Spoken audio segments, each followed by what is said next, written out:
হাই বন্ধুসকল, কি খবৰ? Welcome to my new blog. মানে আমাৰ গাঁৱত এটা আজি নিউ ছং এটা শ্বুটিং হৈ আছে, গতিকে বলকচোন চাওঁগৈ কোন কোন আহিছে, কোন কোনে শ্বুটিং কৰিছে। আপোনালোকক সকলো দেখাম। আপোনালোকে ভিডিঅ'টো শেষলৈকে চাই থাকিব। যদি চাই ভাল পায় প্লিজ চেনেলটো লাইক কৰিব, কমেণ্ট কৰিব এণ্ড চেনেলটো ছাবস্ক্ৰাইব কৰি ল'ব। গানটো গাই চলো, কিবা এটা কৰি দিব। আমাৰ অহো ৰিটাৰ্ণ এটা ধুনীয়া গীত আপোনালোকৰ মাজলৈ আকৌ আমি আগবঢ়াম। 2022 চনত আমাৰ ডিচেম্বৰত আপোনালোকে গীতটি উপভোগ কৰিব পাব, শুনিব পাব। আৰু খুব ধুনীয়া গীত। আপোনালোকে আশা কৰিছোঁ আগৰ গীতটি যেনেদৰে আদৰি লৈছিলে এই গীতটিও আপোনালোকে আদৰি ল'ব। আমি আশাবাদী আৰু আপোনালোকৰ এই মৰম আৰু ভাল পাব যাতে সদায় আমাক এনেকৈ দি যায়, আশীৰ্বাদ কৰিব যাতে ক'ৰবাত কোনোবাখিনি যদি ভুল ত্ৰুটি ৰৈ যায় আপোনালোকে দেখুৱাই দিব, ভাল লাগিব। গানটো ৰিলিজ কেতিয়া হ'ব? ৰিলিজ আমি 22 ডিচেম্বৰ মানত আমি কৰিম চাগে। আকৌ আপোনাৰ চেনেলতে হ'ব? মোৰ নিজৰ চেনেলত হ'ব।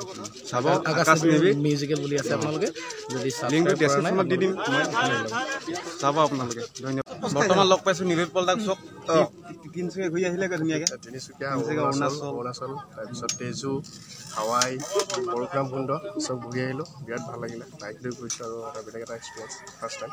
আৰু আহি আছে নামৰূপত অহো শ্বুটিং চলি আছে। লগ পাই বিৰাট ভাল লাগিলে। চাই থাকক, ছাপোৰ্ট কৰিব। Thank you. Nilotpal Chaliha channel এটা আছে আৰু ট্ৰেভেল জিন্দেগী দুটা চেনেল আছে, চাব আপোনালোকে। এই গোটেই ৰাইডটো মই ট্ৰেভেল জিন্দেগীত কৰিছোঁ। গতিকে ট্ৰেভেল জিন্দেগীটো চালে আপোনালোকে ভাল এটা নতুন ঠাই দেখা পাব আৰু মানে এই ৰাইডটো গম পাব আৰু কেনেকৈ ক'ত গৈছোঁ, কি কৰিছোঁ। Thank you. চক আমাৰ গাঁৱত মানে শ্বুটিং কৰিব আহিছে, কিবা এটা কৰি দিয়ক। কিবা এটা কৰি দিয়ক। মানে ৰ'দত মাত বোল নাইকিয়া হৈ গৈছেগৈ, আৰম্ভ হোৱাই নাই শ্বুটিং। তাৰপাছত কাটি কাচি আহিছোঁ এতিয়া কঠীয়া তুলিবলৈ। এতিয়া এইটো বাম কঠীয়া ন, পানী নাই কাৰণে বাম কঠীয়া। আমি পানী থকাটোৱে তুলি পাইছোঁ আজি। এতিয়া প্ৰথমে পানী নথকাটো তুলি পাইছোঁ, কিন্তু এইটো বেছি সহজ। নীলোৎপলে কৈছে এইটো ড্ৰাই ফ্ৰাই কঠীয়া বুলি, শুকানে শুকানে। আৰু ভাইটিটোৱে ব্লগ বনাইছে।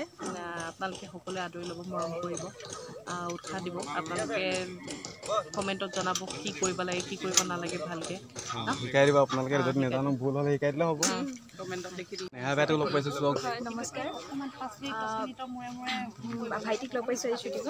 আমি আৰু এগৰাকী আমাৰ আৰু তাৰ চেনেলটো আপোনালোকে ছাবস্ক্ৰাইব কৰি দিব আৰু ভিডিঅ'ছবিলাক লাইক কৰিব আৰু বেল আইকনটো প্ৰেছ কৰি দিব আৰু লগতে আমাৰ গানটোকো খুব মৰম দিব।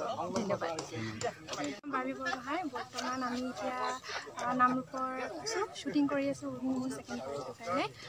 আপোনালোকে দাদাৰ চেনেলটো ছাবস্ক্ৰাইব কৰিব আৰু লাইক কৰিব আৰু আশা কৰোঁ গান ভাল লাগিব। কেনেকুৱা লাগিছে? আহি ভাল লাগিছে? বহুত ধুনীয়া, খালি বিৰাট গৰম।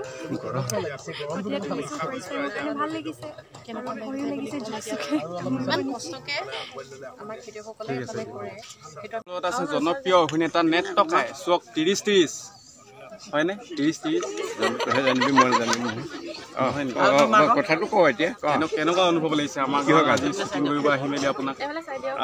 শ্বুটিং কৰিব মানে কি হৈছে, ইয়াত উদুলি মুদুলি হৈছে ৰাইজৰ আৰু মানুহখিনিৰ এটা যথেষ্ট আগ্ৰহ আছে। আৰু আগতো আমি সেই অহো ইয়াত এই গীতটো কৰিছিলোঁ। ইয়াত কৰা নাছিলোঁ, সেইটো চাচনিত কৰিছিলোঁ। কিন্তু ইয়াতে দীনেশ সোণোৱালৰ নিজৰ ঘৰ যেতিয়া, নিজৰ গাঁও, গতিকে গাঁৱৰ ৰাইজে যথেষ্ট সহযোগিতা আগবঢ়াইছে। মানুহখিনি আন্তৰিকতাৰে প্ৰকাশ পায় যে আমাৰ কামটো আমি সফল হ'ম। সেইটো মেইন কথা। ৰাইজৰ আশীৰ্বাদটো আমাৰ কাৰণে বৰ ডাঙৰ। গানটো যাতে আদৰিলে হয়নে? আপোনালোকে চাব, গানটো আহি আছে। ৰিলিজ কেতিয়া দিব গম পাই নাপায়? নাই, এতিয়া ৰিলিজ নহয়, পিছত গম পাই যাব সকলোৱে। ৰিলিজ হ'বলৈ হেৰি আছে। ঠিক আছে, হ'ব দিয়ক। ধন্যবাদ।